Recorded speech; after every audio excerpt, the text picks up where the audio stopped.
Salam traders, balik lagi sama saya Andi Firmansyah di channel ESG.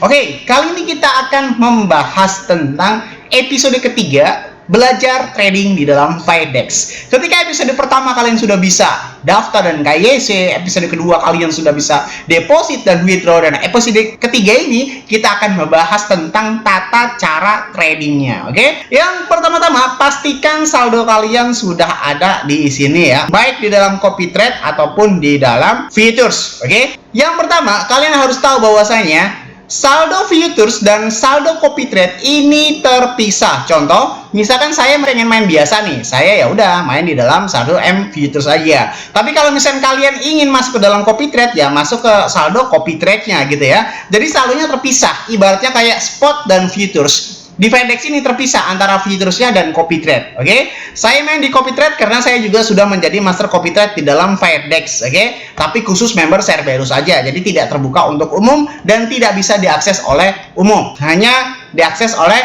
Cerberus saja ya, member Cerberus saja. Tapi kita nggak usah peduli ini mau M futures ataupun copy trade ya, sama aja. Lalu langkah selanjutnya, ketika saldo kalian sudah di sini ya, kalau belum tinggal kalian klik ini aja, pindahkan dari account ya, pindahkan dari account seperti itu ya. Ini saldo saya kurang lebih baru saya deposit sekitar $4.000 ya, $4.000. Pertama-tama yang harus kalian lakukan adalah klik market saja. Oke, kenapa saya mengajarkan market?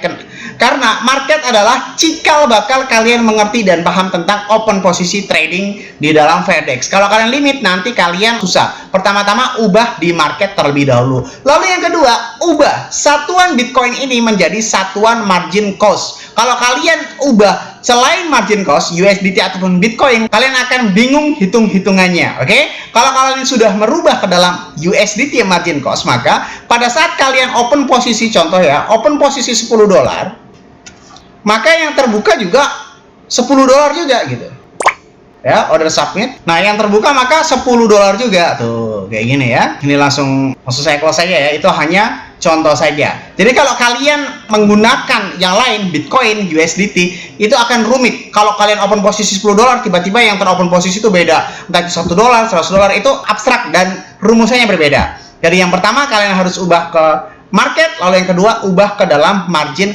cost. Oke, seperti itu. Lalu yang selanjutnya kalian harus mengenal fitur leverage. Leverage ini adalah mengkali lipat gandakan resiko dan profit kita. Semakin besar leverage-nya, maka semakin besar juga kemungkinan kita untuk profit ataupun loss, seperti itu ya. Ini misalkan kita ubah pakai leverage 10 kali lipat aja ya, konfirmasi. Karena apa? Untuk pemula saya sarankan untuk menggunakan leverage 10 saja. Yang selanjutnya kalian harus memahami buy long and sell short ya. Buy long ini adalah semakin harga naik, kita misalkan buka $10, semakin harga naik maka kita akan semakin profit ya. Ini ya, semakin harga naik maka kita akan semakin profit. Kalau semakin harga turun maka kita akan semakin rugi, seperti itu. Kalau kita pencet sell short itu kebalikannya ya. Kalau kita pencet sell short ini ya, ini akan kebalikannya. Sell short semakin ini, S ini tandanya short, L ini adalah tandanya long. Semakin kita open posisi short, semakin turun itu kita semakin untung, semakin naik kita semakin rugi, seperti itu. Nah, setelah kalian paham tentang bagaimana cara open posisi buy long and sell short ini, fungsinya apa, kalian harus pelajari bagaimana cara mengatur close posisi ataupun take profit. Cara meng-close posisi ini adalah pencet quick close. Ketika kalian pencet quick close, maka otomatis pesanan yang sedang terbuka akan tertutup langsung ya, dan masuk ke dalam order history ya, seperti itu. Nah, lalu di sini ada tombol advance. Advance ini untuk apa? Ketika kalian klik, maka kalian akan ditanya nih, mau close posisi di harga berapa? Contoh, ini kalian atur di dalam market ya, seperti ini. Misalkan kalian atur di dalam limit seperti ini. Contoh, karena kita ambil open posisi short ya, misalkan kita akan close posisi di harga 29.000, itu akan ada estimasinya berarti di harga 29.000 itu estimasi kita untung secara persentase adalah 33,18% dan kita untung sekitar 2,97. Loh bang, kok beda? 2,97 ini udah bersih ya. Ketika kita klik konfirmasi, abaikan Bitcoinnya, abaikan, nggak usah intinya perhatikan harganya saja. Kita klik konfirmasi di sini, maka otomatis pada saat di harga 29.000 kita akan terclose otomatis seperti itu ya.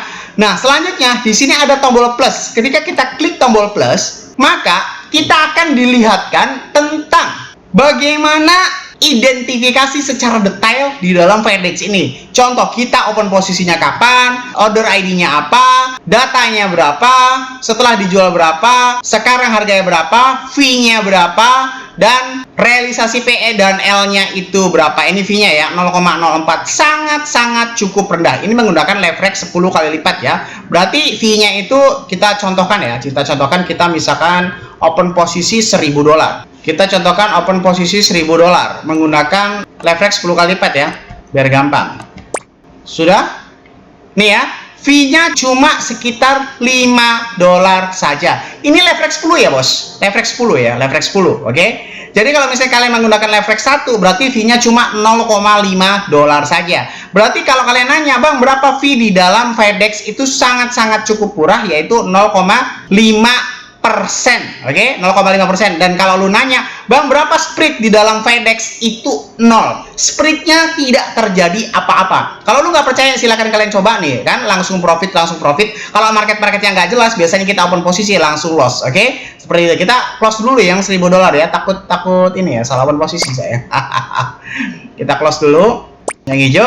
Nah, setelah kalian tahu fungsi dari beberapa tombol di sini ya, tentang advance close, tentang tanda plus ini fungsinya untuk mengetahui tentang data-datanya, oke? Dan itulah tutorial episode ketiga trading di dalam Firedex. Benar-benar sangat simple. Kalau HP kalian kentang juga, itu benar-benar sangat enteng. Nggak percaya, lu coba aja. Mau handphone kentang, mau handphone RAM 2 GB, ini benar-benar sangat enteng. Berbeda sekali dengan market-market sebelah ya. Ini benar-benar idaman saya lah. Karena apa? Idaman saya itu nggak muluk-muluk ya. Bukan berarti harus terkenal. Karena apa? Segalanya itu cuma tentang cuan aja bro. Gue suka banget sama komentar yang satu ini ya, dari si Bor Corloneo, susah baca namanya. Dia ngomong bahwasanya ini komennya ya, gue setuju kata lu, jangan mendewakan, jangan fanatik terhadap sesuatu. Gue ikut coba semua market yang lu bahas, dan ternyata memang tipe cewek gue emang di perpetual Binance. Di tempat lain gue selalu loss, entah kenapa. Dan setelah gue teliti kesalahan gue, ternyata kurangnya fitur untuk analisa.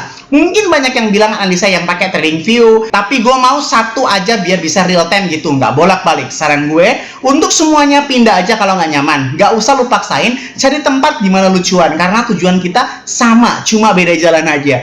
Good banget si Bokor Loneo ini aja ya. Ini gue suka banget kata-kata lo ya. Dan itu memang fakta. Gak usah mendewakan sesuatu, gak usah fanatik sama sesuatu. Kita sama-sama ngopi bareng. Karena apa? Tujuan kita cuma cuan, gitu aja. Gak usah lu paksain lu gengsi di Binance. Gak usah lu paksain bahwasanya lu gengsi di OKX, Acoinw, ataupun semua market yang ada di dalam dunia ini. Lu cari aja kriteria yang paling bikin lu cocok. Seperti gue, kenapa gue milih dengan Firedex ini? Dan sedikit memprioritaskan Firedex dibandingkan yang lainnya. Karena cuma 3 alasan. Firedex itu aliran liquid contract yang pertama, di mana aliran liquid contract itu tidak ribet pada saat open posisi. Open posisi $100 ya $100, $10 ya $10, $1000 ya $1000, dan benar-benar simple trade, oke? Lalu yang kedua, penampilan UI dan sangat-sangat ringan. Lu mau main market dimanapun, kalau misalkan dia berat, itu benar-benar bikin gak nyaman ya bro. Ya, mau di dalam Binance ataupun OKX, itu benar-benar gak nyaman banget kalau UI-nya berat. Jadi gue mau kesini susah, kesana susah, loading muter-muter ya kan. Segini aja, itu handphone gue udah iPhone 14 Pro Max bro. Apa kabar? Bukannya masalah sombong apa gimana? Handphone gue yang segini, dalam kata di tahun ini paling bagus, itu masih lemot. Apa kabar orang-orang yang lain ya? Jadi jangan terlalu maksain kalau memang handphone kalian nggak support di market itu, oke? Dan yang ketiga adalah free trade dan spreadnya itu sangat murah. Sudah sangat-sangat lebih dari cukup. Tentu saja ya, seperti fitur instant withdraw itu kita tidak bisa remehkan ya. Tetapi alhamdulillah Firedex ini sudah instant withdraw. Dari keempat kelebihan ini saja sudah cukup bagi saya. Nggak butuh pengakuan Binance, nggak butuh pengakuan yang lainnya ya. Cukup market liquid contract, penampilan UI tidak memberatkan gadget, baik handphone ataupun laptop. Speed dan fee-nya sangat murah atau speed-nya 0% ya, speed-nya 0%. Dan yang terakhir adalah instant withdraw. Udah simple dan beres. Semoga bermanfaat video kali ini yang saya sampaikan. Jangan lupa klik like, comment, subscribe. Logikanya, kalau lo nggak subscribe, ngapain saya buat video lagi? Saya Andi Firmansyah, use your logic, dan salam trader.